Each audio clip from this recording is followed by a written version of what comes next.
Assalamualaikum warahmatullahi wabarakatuh. Izin memperkenalkan diri, nama saya Yofian Ceri Darmansa, NPM 2001072016. Saya kelas IPS B, jurusan Tadris IPS, Fakultas Tarbiyah dan Ilmu Keguruan. Baiklah, di sini saya akan menjelaskan materi tentang Ahlul Sunnah wal Jamaah dan pemikiran kalam Mu'tazilah. Ahlul Sunnah wal Jamaah. Menurut Kiai Haji Muhammad Hasyim Asy'ari, Ahlul Sunnah wal Jamaah ialah golongan yang berpegang teguh kepada sunnah Nabi, para sahabat, dan mengikuti warisan para wali dan ulama. Secara spesifik, Ahlul Sunnah wal Jamaah yang berkembang di Jawa ialah mereka yang dalam fikih mengikuti Imam Syafi'i, dalam akidah mengikuti Imam Abu al-Hasan al-Asy'ari, dan dalam tasawuf mengikuti Imam Al-Ghazali dan Imam Abu al-Hasan al-Syadzili. Prinsip dalam Ahlul Sunnah wal Jamaah. Yang pertama dalam bidang akidah.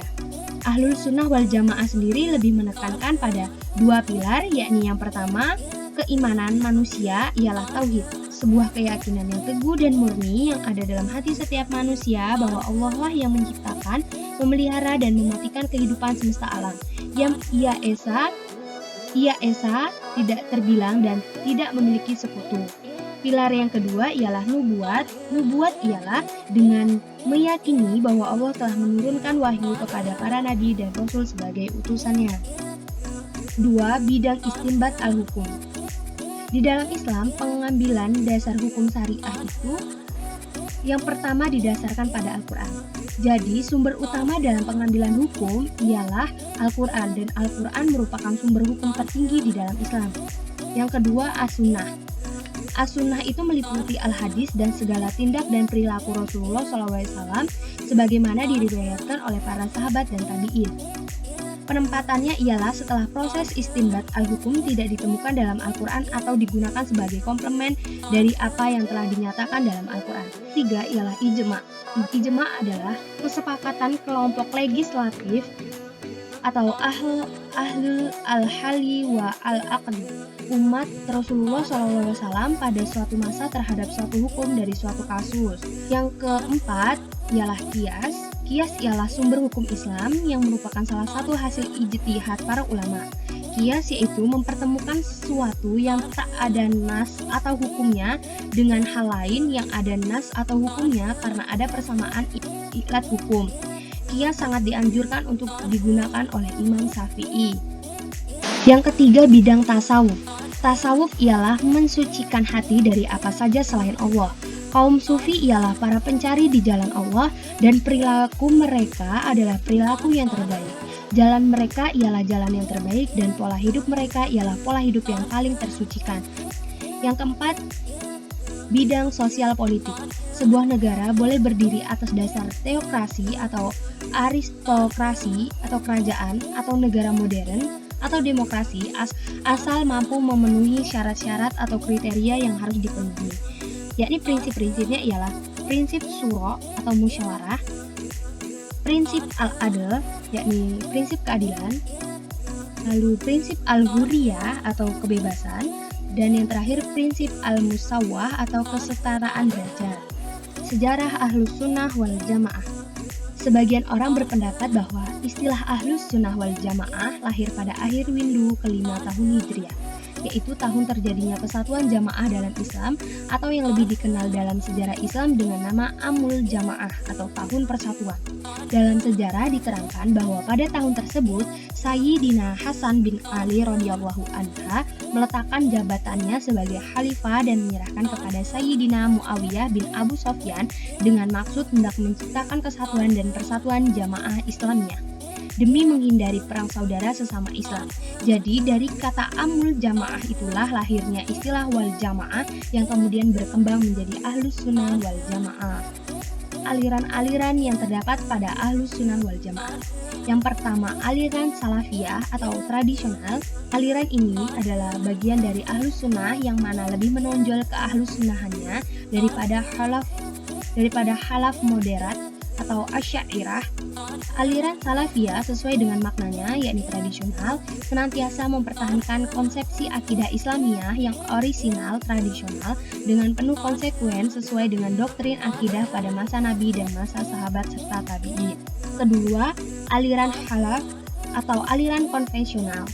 Pertama, aliran yang amat berlebih dan mengkultuskan akal.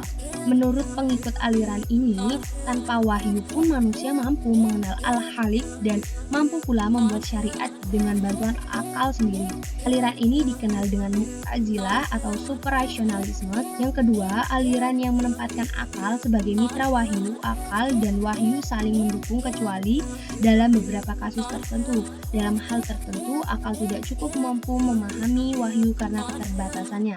Aliran ini lebih dikenal dengan Asy'ariyah atau skolatisme atau juga disebut dengan rasionalisme moderat. Karakteristik Ahlus Sunnah wal Jamaah. Yang pertama, at-tawassut, yang berarti pertengahan. Maksudnya gimana sih kok pertengahan? Maksudnya menempatkan diri antara dua kutub dalam berbagai masalah dan keadaan untuk mencapai kebenaran serta menghindari keterlanjuran ke kiri atau ke kanan secara berlebih. Yang kedua, al-i'tidal, yakni berarti tegak lurus, tidak condong ke kanan dan tidak condong ke kiri. I'tidal juga berarti berlaku adil, tidak berpihak kecuali pada yang benar dan harus dibela. Yang ketiga, at-tasamuh, berarti sikap toleran pada pihak lain. Lapang dada, mengerti dan menghargai sikap pendirian dan kepentingan pihak lain tanpa mengorbankan pendirian dan harga diri. Yang keempat, at-tawazun, yang berarti keseimbangan, tidak berat sebelah, tidak kelebihan sesuatu unsur atau kekurangan unsur lain. Yang kelima, amar ma'ruf nahi mungkar, yang artinya menyeru dan mendorong berbuat baik yang bermanfaat bagi kehidupan duniawi maupun ukhrawi, serta mencegah dan menghilangkan segala hal yang dapat merugikan, merusak, atau menjerumuskan nilai-nilai moral keagamaan dan kemanusiaan. Apa sih kias itu? Kias ialah salah satu hasil ijtihad para ulama. Kias artinya mempertemukan sesuatu yang tidak ada nas atau dasar hukumnya dengan hal lain yang ada nas atau hukumnya karena ada persamaan ilat hukum. Kias sangat dianjurkan untuk digunakan oleh Imam Syafi'i. Materi yang kedua yakni pemikiran kalam Mu'tazilah. Latar belakang munculnya aliran Mu'tazilah. Aliran Mu'tazilah muncul kira-kira pada permulaan abad pertama Hijriyah di kota Basroh. Basroh ketika itu menjadi kota pusat ilmu pengetahuan dan kebudayaan Islam. Makin meluasnya dan makin banyaknya orang yang memeluk agama Islam menyebabkan adanya orang yang ingin menghancurkan Islam terutama dari segi akidah. Orang-orang yang ingin menghancurkan Islam tidak hanya mereka yang bukan beragama Islam, akan tetapi juga datang dari orang-orang Islam sendiri karena masalah politik. Daripada itu, golongan Khawarij yang pada mulanya muncul lantaran masalah politik, namun kemudian mereka mempersoalkan pula masalah teologi atau tentang masalah imam dan kufur. Menurut mereka orang Islam yang berdosa besar adalah kafir, sedangkan menurut Murji'ah tidak. Selanjutnya orang Islam yang demikian itu menurut Wasil bin Atta bukan mukmin dan bukan pula kafir. Lalu ia dikenal sebagai Mu'tazilah karena ia berbeda pendapat dengan gurunya dan memisahkan diri daripadanya. Pemikiran kalam al-Mu'tazilah. Pemikiran yang pertama yakni tentang kemustahilan melihat Allah dengan mata kepala dan keyakinan mereka bahwa Allah sendiri tidak bisa melihat dirinya dan yang lain pun tidak bisa melihat dirinya. Yang kedua, pemikiran tentang kebaruan hadis atau kalamullah dan kebaruan perintah, larangan, dan khobarnya yang kemudian kebanyakan mereka mengatakan bahwa kalamullah adalah makhluknya. Yang ketiga, pemikiran bahwa Allah bukan pencipta perbuatan manusia, bukan pula pencipta perilaku hewan. Yang keempat, pemikiran Allah tidak memiliki sifat azali dan pemikiran bahwa Allah tidak memiliki ilmu, qudrah, hayat, sama, basar, dan seluruh sifat azali. Yang kelima, pemikiran bahwa orang muslim yang fasik berada dalam satu manzilah di antara dua manzilah mukmin dan kafir atau manzilatun baina manzilataini. Inilah alasan mereka disebut Mu'tazilah. Yang keenam, pemikiran bahwa segala sesuatu perbuatan manusia yang tidak diperintahkan oleh Allah atau dilarangnya adalah sesuatu yang pada dasarnya tidak Allah kehendaki. Tokoh-tokoh Mu'tazilah. Yang pertama adalah Abu Husain al-Hayat atau yang sering disebut al-Hayat. Ia merupakan tokoh Mu'tazilah dari Baghdad. Ia menulis buku yang berjudul Al-Intisar yang berisi tentang pembelaan aliran Mu'tazilah dari serangan Ibnu Al-Rawandi. Ia hidup pada masa kemunduran aliran Mu'tazilah. Ia wafat tahun 300 Hijriah. Yang kedua, Al-Qadi Abdul Jabbar. Ia diangkat menjadi kepala hakim oleh Ibnu Abbad. Antara karyanya yang besar adalah ulasan tentang pokok-pokok ajaran Mu'tazilah. Al-Qadi Abdul Jabbar termasuk tokoh yang hidup pada masa kemunduran aliran Mu'tazilah. Namun, ia mampu berprestasi baik dalam bidang ilmu maupun dalam jabatan kenegaraan. Ia wafat tahun 1024 Hijriah. Yang ketiga, Jarullah Abdul Qasim Muhammad bin Umar atau biasa dipanggil Az-Zamakhsyari. Ia dilahirkan di desa Zamakhsyar di Iran. Ia terkenal sebagai tokoh dalam ilmu tafsir, nahwu, dan para masastra. Dalam karangannya, ia dengan terang-terangan menonjolkan paham Mu'tazilah. Misalnya dalam kitab tafsiran Al-Kasyaf, ia berusaha menafsirkan ayat-ayat Al-Quran berdasarkan ajaran-ajaran Mu'tazilah, terutama 5 prinsip ajarannya. Ajaran-ajaran pokok Mu'tazilah. Yang pertama, at-tauhid atau kemahaesaan Allah. Ajaran yang paling penting dari kaum Mu'tazilah adalah at-tauhid atau kemahaesaan Allah. Bagi mereka, Allah baru dapat dikatakan Maha Esa jika ia merupakan zat yang usik, tidak ada sesuatu pun yang serupa dengan dia.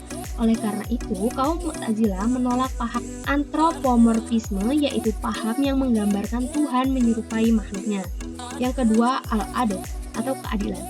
Bagi Mu'tazilah, paham ini mereka munculkan karena ingin mensucikan perbuatan Tuhan dari persamaannya dengan perbuatan makhluk. Hanya Tuhanlah yang dapat berbuat adil seadil-adilnya. Yang ketiga, al-manzilah baina manzilatain, yakni posisi di antara dua posisi. Prinsip ketiga ini juga erat kaitannya dengan prinsip keadilan Tuhan, yakni pembuatan dosa besar bukanlah kafir karena mereka masih percaya kepada Allah dan Rasul-Nya, tetapi mereka bukan pula mukmin karena iman mereka tidak lagi sempurna. Keempat ada al-wa'd wal al-wa'id, yakni janji dan ancaman.